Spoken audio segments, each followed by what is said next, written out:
이제 기를국자를 말씀을 드려보겠습니다. 요자 기억하시면 요자가 가죽혁자예요. 가죽혁. 전서로 쓰면 어떻게 생겼는가 하면 이렇게 생겼어요. 이렇게 말 그대로 손으로 쉽게 말하면 좀 저녁을 드셨는지 안 드셨는지 모르겠지만 짐승이나 곤충의 가죽을 베끼는 형국을 표현하는 글자가 가죽혁입니다. 가죽혁. 가죽을 뜻하는 글자가 더 있는데요. 하나 더 살펴보면 요자가 가죽피자죠. 가죽피. 이자는 전서로 쓰면 이렇게 생겼어요. 이것도 내내 이게 가죽피예요. 가죽피는 뭘 말하는가 하면 손에 말 그대로 이렇게 문지를 수 있는 겉을 표시한 글자가 손으로 이거예요. 그래서 가죽피는 본래를 유지하고 있는 부분. 가죽혁은 뭐냐면 본래의 것을 어떻게 해요? 베끼는 형국이니까 뒤집어진 형국. 그래서 혁명이라고 할 때 이 자 쓰는 거예요. 그래서 이 자가 가죽혁도 되지만 개혁할 혁이라고 하는 거예요. 개혁하다. 그래서 우리가 지금 개혁 그러는데 개혁의 의미를 좀 잘 새겼으면 좋겠어요. 개혁이라고 해가지고 앞에 것만 무조건 반대하는 게 아니고 상황을 살펴서 보아야 되는 게 개혁이죠.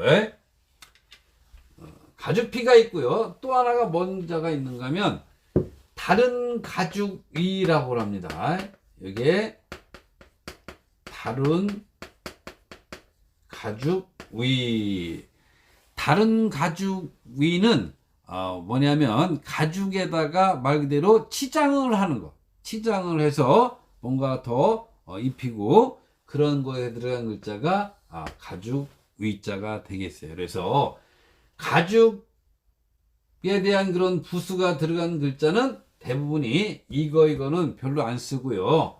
이게 많이 써요. 왜냐하면 가죽을 어떻게 뒤집어 그래서 변형되어 있는 부분 이자가 가죽혁자예요. 그래서 우리가 보통 혁디 할 때 쓰는 글자도 이거예요. 그래서 피혁 제품이라죠. 피혁 제품. 피혁 제품 뭐 우리가 흔하게 볼 수 있는 게 요즘 타이어 있죠. 이런 부분들이 전부 피혁 제품이라고 말씀드릴 수 있겠죠. 자, 그러면 가죽혁자가 들어간 증거에서 기를국자를 또 설명을 드리도록 하겠습니다. 자, 요자는 쌀포몸이라고 그러죠. 쌀포몸. 말 그대로 이렇게 감싸고 있는 형국. 전서로 쓰면 이렇게 생기는 글자예요. 그래서 어떤 것을 가슴이나 또는 옆구리에 이렇게 껴안는 형국을 하는 글자가 쌀포몸이라고 합니다. 부수 이름이에요.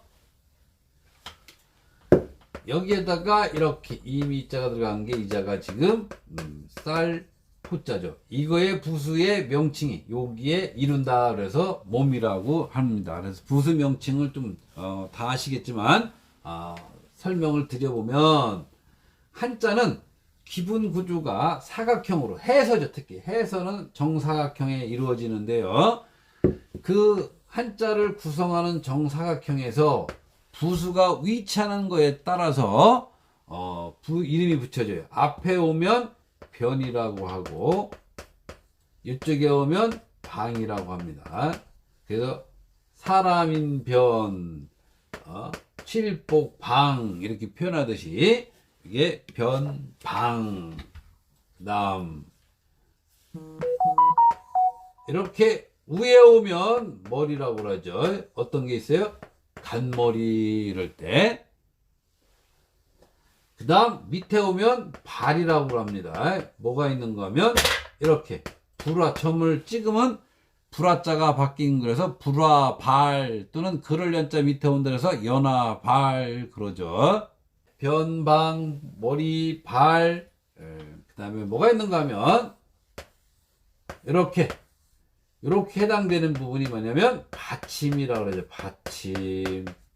어떤 게 있는가 하면 이렇게 책받침이라는 거 배우셨을 거예요. 하면 이렇게 있는 부분이죠. 어모라 그러죠. 어모 또는 없으면 민어모. 그래서 어모. 그 다음에 이제 뭐가 있는가 하면 마지막으로 전체를 이렇게 있는 것이에요. 큰 것도 있고 작은 것도 있고 이걸 몸이라고 합니다. 그래서 이렇게 생긴 부분이 쌀포자를 싸고 있다 그래서 쌀포 몸이라고 칭하게 되는 겁니다.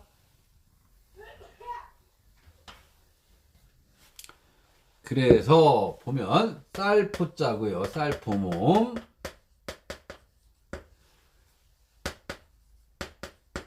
자, 요자는 다 아시죠? 이렇게 말 그대로 전서로 쓰면 이렇게 생겼어요. 이렇게 더 그림으로 그리면 이렇게 쌀알이 사방으로 이렇게 흩어져 있는 모양을 하는 글자가 이자예요. 그래서 이자가 쌀미자가 되겠습니다. 쌀미가 음으로 들어가면 미라든지 쌀하고 관계 있는 글자가 되는 거를 이해하시면 되겠습니다. 그래서 자 보시면 쌀포에다가 이렇게 쌀미가 들어가면 말 그대로 손에다가 쌀을 한 주먹 쥐고 있는 거예요. 그래서 이 자를 국이라고 읽고 한줌국이라고 합니다. 한줌국. 그래서 이 자가 들어가면 소리가 국이라고 읽는구나 이렇게 아시면 되겠습니다. 예를 들자면 자요, 요거는 풀초죠. 풀초머리. 매난국죽 할 때 이렇게 풀초가 들어가면 요자가 국이라고 읽고 이게 국화국자가 되겠어요. 그럼 글자 그대로 살펴보면 꽃 중에 이렇게 한 주먹으로 한 주먹 같이 생긴 꽃이 뭐냐? 그게 국화라는 겁니다. 그래서 그냥 꽃을 이쁘다 국화네 이렇게만 하는 게 아니라 꽃잎을 잘 보면 주먹에다 이렇게 쥔 것 같이 한 꽃 모양이 국화구나. 그래서 이게 이렇게 어떤 상황이나 상태를 잘 살펴서 글자를 만들었구나 이런 거를 아실 수가 있으셔요. 국화국. 그래서 여기에다가 가죽형에다가 이렇게 같은 자입니다. 국화국자가 들어간 것도 내내 여기다가 국화국이 들어가지 않은 이 글자도 내내 국이라고 읽고 이 자가 기를 국이라고 합니다. 그래서 기르다고 하는 부분은 가죽이라고 하는 부분이죠. 가죽이라고 하는 부분에다가 이렇게 한 줌을 지었다는 부분은 가죽은 어떻게 해요? 벗기면은 그거를 그냥 몇십 번이고 뉘인다 그러죠. 실을 뉘듯이. 이게 기를국이라고 하는 부분은 말 그대로 다른 가죽을 이렇게 많이 뉘듯이 가죽을 벗겼으면 저 어려서 참 토끼도 이렇게 가죽을 벗기고 많은 것을 가죽을 벗겨놓고 그걸 어떻게 하는가 하면 물에다가 또 싹 빨고 이렇게 해가지고 쓸 수 있게끔 하는 부분은 많은 시간을 많은 반복하는 데서 나온다는 걸 아실 수 있어요. 그래서 여자가 기른다고 하는 부분은 어떤 것을 이렇게 양성시키기 위해서는 그만큼 힘이 들어간다는 것을 알 수 있는 글자가. 그 다음에 이제 나오는 글자가 나오자네요. 무구고신 할 때 나오자죠. 나오. 1인칭입니다. 한자에서 나를 뜻하는 그 글자가 여럿 있는데 생각나는 것만 한번 살펴볼 것 같으면 1인칭이죠. 지난 시간에 배운 나아가 있어요. 근데 저는 이제 우리의 학문 배열하는 것이 일상적인 생활에서 조금만 살펴보시면 먼저 음양오행이라는 것이 모든 곳에 적용이 돼 있어요. 하필이면 부생오신 그러지 부생아신 그랬을까? 이것도 한번 생각해 보셔야 돼요. 그 다음에 부생아신이라고 하는 부분이 더 소리가 잘 맞아요. 부생오신보다. 그 다음에 모국오신이라고 해야 소리가 맞고, 모국아신 그러면은 소리가 또 안 맞아요. 이게 뭐냐면 음은 좋아하는데, 어머니라고 하는 부분은 일단 몸은 몸인데, 우리가 말하면 음양오양의 극양, 하늘이죠. 이게 극양. 그 다음에 양, 이렇게 물이 있겠고, 이런 거에 어머니 모두 오라는 것도 양성 모음에 속하는 부분인데, 그거보다는 먼저 아라고 하는 이 소리가 먼저라는 거죠. 그래서 우리 한글을 연구할 때 하필이면 아, 으, 이라고 했을까? 아, 으, 이라고 했을까? 이 부분은 우리가 이제 정인지 선생이 한글을 이제 비유해서 하늘과 땅과 사람을 표본으로 했다. 그래서 천지인을 표본으로 했다. 이렇게 이제 서문을 밝히고 계신데, 그런데 한자나 한글이나 글자에서 우주를 다 그릴 수 없으니 글자가 말 그대로 점이 우주를 의미합니다. 그런 거로 보면 이게 아인데, 지금 이 한글도 사실은 한글학자들이 좀 반성이라기보다는 생각을 좀 달리 하실 필요성이 있는 게, 한글에서 제일 중요한 게 이거예요. 이거 알아야 이게 가는 데마다 소리가 바뀌는 거거든요. 그리고 이것으로 인해서 모든 것이 음가를 찾아가는 부분인데, 이거를 없앴어요. 제일 말하면 집을 지으면 기둥을 없애놓고 연구한다는 거예요. 저는 아레아가 다시 들어가서 우리의 원래 음을 찾아야 된다고 주장을 하는 사람 중에 하나입니다. 그렇지 않습니까? 집을 짓는데 기둥은 제껴놓고 그러면 무슨 연구가 되겠어요?